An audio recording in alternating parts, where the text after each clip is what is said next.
Yes, on écoute, c'est parti. Bah, du coup, merci Romain de ta présence pour cette étude de cas avec moi. Ça fait grave plaisir. Comme je te disais, je vais te prendre une petite vingtaine de minutes pour qu'on me parle un petit peu de toi, de l'agence, etc.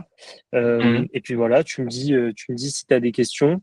Et globalement, on peut peut-être commencer par le commencement, à savoir, bah, est-ce que tu peux présenter un peu ton agence et quel rôle toi tu as dedans et depuis combien de temps, etc., quoi. Ok. Déjà, merci pour ton temps. On a lancé du coup Produit Scale avec Oran il y a à peu près il y a 1 an vraiment sur l'activité, sur le positionnement qu'on a aujourd'hui, Ok. donc en juillet 2024.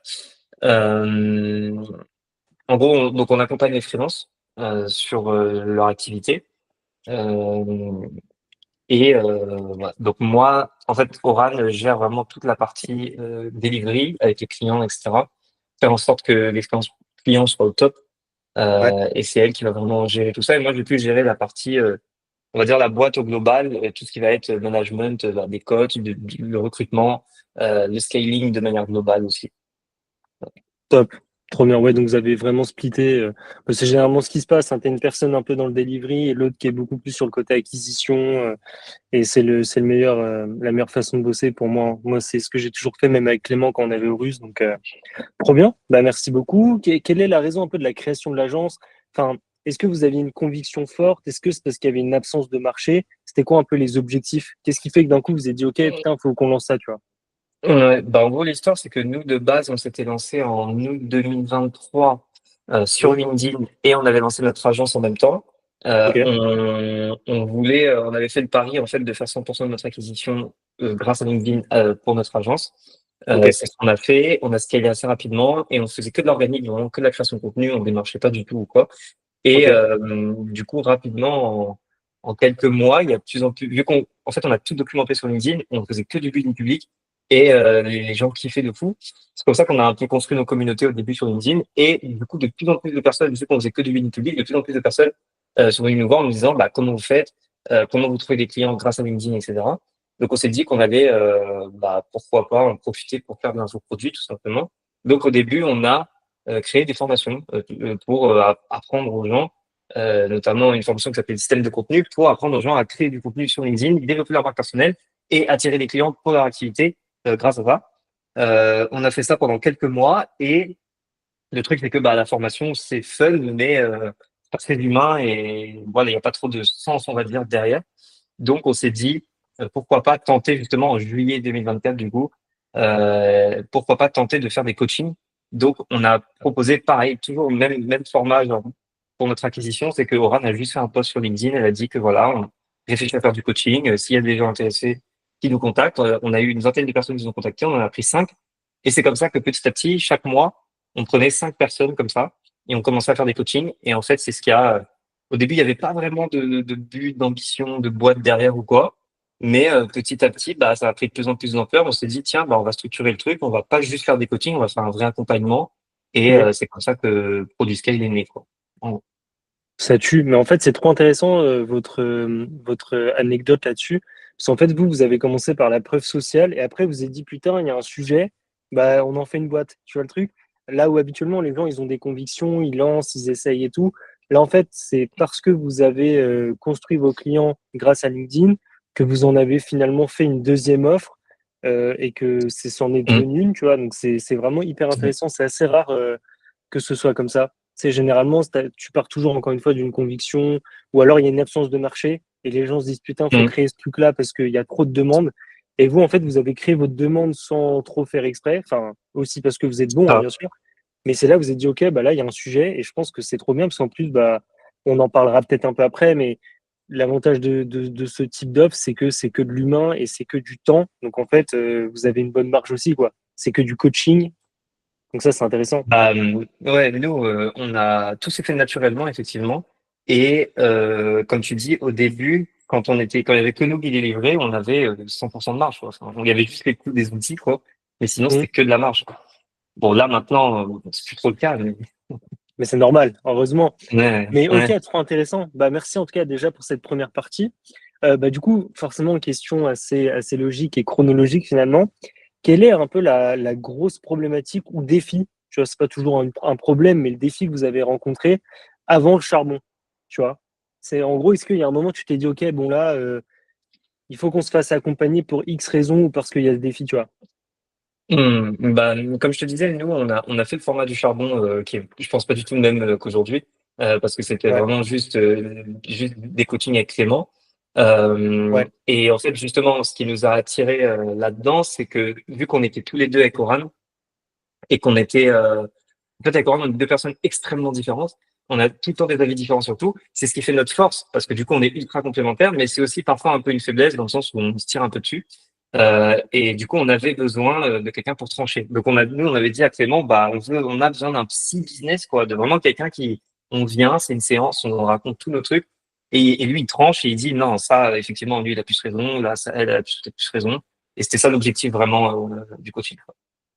grave intéressant. En fait, vous avez un peu externalisé votre prise de décision parce que du coup, vous aviez deux visions et vous saviez pas trop laquelle suivre, à qui donner tort et tout. C'est intéressant. Bon. C'est grave, grave cool parce que c'est pas la première fois que je l'entends. Généralement, ça arrive aux gens, tu sais, qui entreprennent seuls, donc qui n'ont pas d'associés Mhm. et qui du coup sont seuls face à eux-mêmes en mode putain, j'ai une idée, mais qu'est-ce que ça vaut vraiment?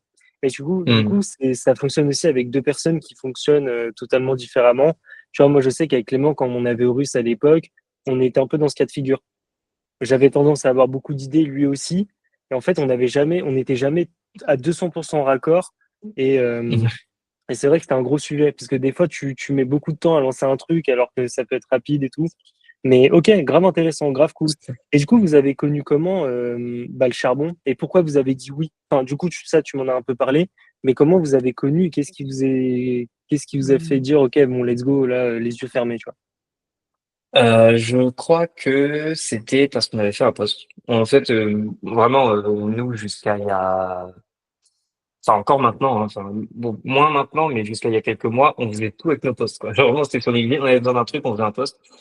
Et du coup, quand on a eu ce truc où on s'est dit, tiens, il y a peut-être quelque chose à faire avec cette boîte qu'on voyait nous même pas comme une boîte de base, on s'est Ouais, dit, tiens, bah, ce serait bien de se faire accompagner. Donc, on a juste fait un post. Et du coup, il y a des tonnes de coachs qui ont été soit qui sont venus d'eux-mêmes, soit qui ont été identifiés sous le poste. ouais, Et donc ensuite, nous, on les a juste contactés, on a fait notre petit benchmark et on n'est pas passé direct à l'action. Genre, je me rappelle, au moment du poste, on a dû attendre au moins un mois, 2 mois avant de passer à l'action. ok, J'avais bien fait. Je parlais pas mal avec Clément sur LinkedIn et ouais, genre, j'avais bien fait attendre tout le monde, quoi. Et puis après, ok. finalement, on s'était dit, ouais, let's go avec Clément, mais c'était surtout pour le côté bah, qu'il allait augmenter ses prix, en fait. Surtout ça qui nous a fait passer à l'action. Voilà. Grave intéressant. Trop, trop bien. Et du coup, alors, moi, je dissocie deux trucs. Il y a ce que j'appelle les résultats un peu quantitatifs et les résultats plus qualitatifs, tu vois. C'est-à-dire qu'il y en a une qui est bah, forcément très chiffrée, là où l'autre est beaucoup plus sur le ressenti et tout. Sur la partie un peu quantitative, est-ce que tu peux nous donner, c'est approximatif, tu vois, mais un peu le CA avant le charbon, après le charbon, ou alors la marge, le nombre de clients, tu vois, parce que en gros, c'est ça qui est toujours intéressant. Tu vois, tu as des personnes, par exemple, qui font le même chiffre d'affaires, mais avec 4 fois moins de clients. Donc, c'est-à-dire que le panier moyen a augmenté, peu importe. Mais vous, est-ce que vous avez constaté des vrais jumps, en gros, en termes de CA, etc. Bah en fait, il n'y a pas eu pendant l'accompagnement vraiment de gros gros mouvements de CA, on va dire. Euh, Cela dit, bah en fait, c'est vraiment là, à ce moment-là, qu'il y a eu, comme je te dis, le passage de OK, on fait des coachings à OK, on est en train de développer une boîte. Tu vois. Avec Ouais, l'accompagnement, on structure l'accompagnement, bah juste, on est plus vraiment dans le fait de monter une boîte. Et donc, il y a eu un peu tout ce process qui a mis du temps, sur lequel on a quand même toujours stabilisé notre CA, tu vois. bien sûr. Euh, et voilà, majoritairement, c'est ça. Ok, donc là, ce que tu dis, c'est qu'en gros, le charbon, ça vous a surtout aidé à vraiment construire une vraie boîte, à avoir vraiment cette passation de ce que vous étiez, c'est-à-dire des free, à vraiment bah, des fondateurs d'agence, en gros. Et là actuellement, bah, du coup, le CA, il commence à se faire ressentir à partir de maintenant, sûrement. Ouais, bah là, ça fait un moment. Là, ça fait au moins 4 mois qu'on a largement doublé notre CA. Mais Ouais. après, c'est vraiment sur d'autres trucs qu'on a mis en place, tu vois. Enfin. Ok, trop cool. Et du coup, si je suis sur la partie un peu plus quali, bah, tu vois, bah, forcément, on en parlait tout à l'heure, pour ce qui est comment dire, pour ce qui est de la promesse, tu sais, doubler le CA en gardant 60% de marge, ça, c'est ce qu'on connaît du charbon de l'externe, entre guillemets. Qu'est-ce que toi, tu retiens au-delà de ça? Tu vois, genre, en gros, si tu mets vraiment la promesse à côté, qu'est-ce que tu retiens du charbon, au-delà de cette promesse, tu vois? Bah, comme je te dis, tout à l'heure, nous, on était rentré vraiment pour le côté coaching et on avait dit à Clément, en plus, à ce moment-là, tu vois, on n'avait pas pour objectif de doubler notre CA ou quoi. Donc, le Ouais, but, c'était vraiment juste qu'il puisse trancher et voilà. ok, Euh, et je pense, je pense qu'il y a deux choses assez factuelles qu'il a amenées. Premièrement, c'est dans un premier temps, en fait, c'était le fait de vraiment se vendre avec LinkedIn, tu vois. Parce que en vrai, ouais, nous, on maîtrisait bien LinkedIn, mais on maîtrisait bien LinkedIn instinctivement. C'est-à-dire que vu qu'on avait, encore une fois, comme je dis, quand on avait lancé notre agence, on avait Building Public, donc les clients venaient naturellement, tu vois. Quand on ouais, avait besoin de quelque chose, bah, on faisait un post, c'est assez naturel, mais on n'avait jamais, jusqu'au moment où on commençait à travailler avec Clément, c'était vraiment des posts de vente, des trucs très recherchés. Enfin, on faisait quelques trucs de témoignages clients, etc. Mais il n'y avait pas vraiment de logique de vraiment utiliser LinkedIn comme de la vente, tu vois, un canal de vente. Et ouais, ça, c'est un truc qu'il a amené parce que dès le début, en fait, il nous a dit, mais les gars, regardez vos LinkedIn, faut bombarder sur la vente. Et quand on l'a fait, ben, on a eu pas mal de leads, donc c'était nice. Donc ça, de fou. Et le setting. En vrai, le setting, donc vraiment toujours pareil autour de LinkedIn. Parce que, en fait, moi, j'arrêtais pas de dire à Clément, ça, c'est un truc, tu vois, sur lequel il devait trancher. Moi, je voulais trop faire des ads. Oran ne voulait pas. Et du coup, Clément, bah, il a tranché là-dessus en me disant que non, avec LinkedIn, on a beaucoup plus à aller chercher sans avoir à faire d'ads. Donc, il nous a vraiment initié sur ce truc de, OK, faire vraiment des posts de vente avec LinkedIn, avoir une vraie stratégie de vente et tout ce qui est setting, etc. Enfin, hyper intéressant. Bah oui, parce que vous, c'est vrai que vous aviez en fait en fait, je pense que vous aviez vraiment de l'or entre les mains, mais vous capitalisiez pas dessus. En fait, Clément, ça a été un peu cette personne qui vous a permis de dire non, mais écoutez, les gars, là, ce que vous avez fait avec LinkedIn, en fait, c'est vraiment mettre un coup d'épée dans l'eau, d'aller sur du ads, là où en fait vous avez une communauté de fou sur LinkedIn. Il faut juste l'activer et réussir à monétiser ça. Je pense que vous, c'était cette absence de monétisation. Et dès que ça a été mis en place, bah, en fait, vous avez eu des résultats très rapidement. Et ok, c'est vraiment intéressant. J'aime bien poser cette question parce que tu vois, en fait, au-delà de l'aspect quantitatif et donc de la promesse de tous ces trucs-là, en fait, nous, le charbon, on a aussi pour objectif d'être tout autre. C'est-à-dire qu'on est là aussi pour de la structuration, on est là pour du pilotage, pour beaucoup de choses. Et en fait, on ne veut pas que la promesse soit réductrice par rapport à l'accompagnement. Et c'est mm, ça qui est hyper intéressant avec votre cas, parce que, en fait, vous aviez déjà tout sur la partie force de frappe.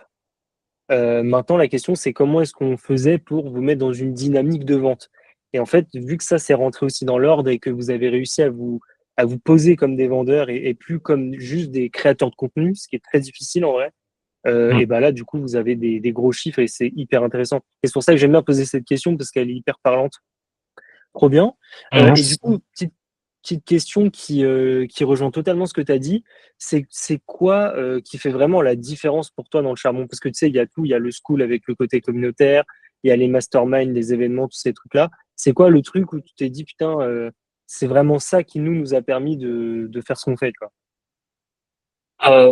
Bah franchement je sais pas trop parce que comme je te dis moi j'ai vécu vraiment l'expérience pas la même que les gens vont vivre aujourd'hui.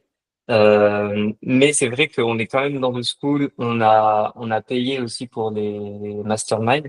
Ouais, Le truc c'est que moi malheureusement je suis vraiment pas du tout les trucs de communauté et tout, je suis jamais actif donc je profite pas du tout du school.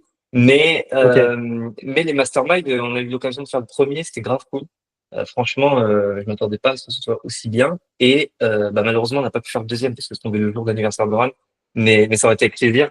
Et je pense qu'on ouais. fera les autres. Et ça, c'est un truc qui est cool en vrai chez Charbon et que, bah, à ma connaissance, pas tout le monde fait, quoi. Très peu de gens, en tout cas. Le côté Ouais, vraiment bah, mastermind. c'est ça. C'est-à-dire que nous, on essaye d'événementialiser le plus possible, mais en le faisant de la bonne manière. Parce que tu vois, je trouve que même que ce soit dans la concurrence ou pas, mais je trouve que des fois, on fait trop de l'événement, quelque chose d'attendu, etc. Et en fait, des fois, on est un peu déçu. Et en fait, c'est pour ça qu'on veut pas avoir une répétition, on veut pas en faire un tous les mois ou quoi. Mais ce qui est intéressant, c'est que en fait, on vient réunir vraiment toute la communauté qui se connaît que du school. Donc, en fait, les gens se sont jamais vraiment vus. Tu as du business qui se crée, tu as des bonnes discussions. Le fait de faire venir aussi des intervenants qui sont beaucoup plus loin en termes de chiffres et d'accomplissement, c'est hyper cool. Donc, ok, hyper intéressant, grave cool. Si même toi qui est pas forcément dans ce côté communautaire, parce que c'est vrai que c'est aussi un état d'esprit, hein. C'est pas toujours évident, tu vois, quand les gens rentrent, d'être dans cette mécanique de partage, de conviction commune. C'est des fois, il y en a, ils veulent être fixes sur leur business.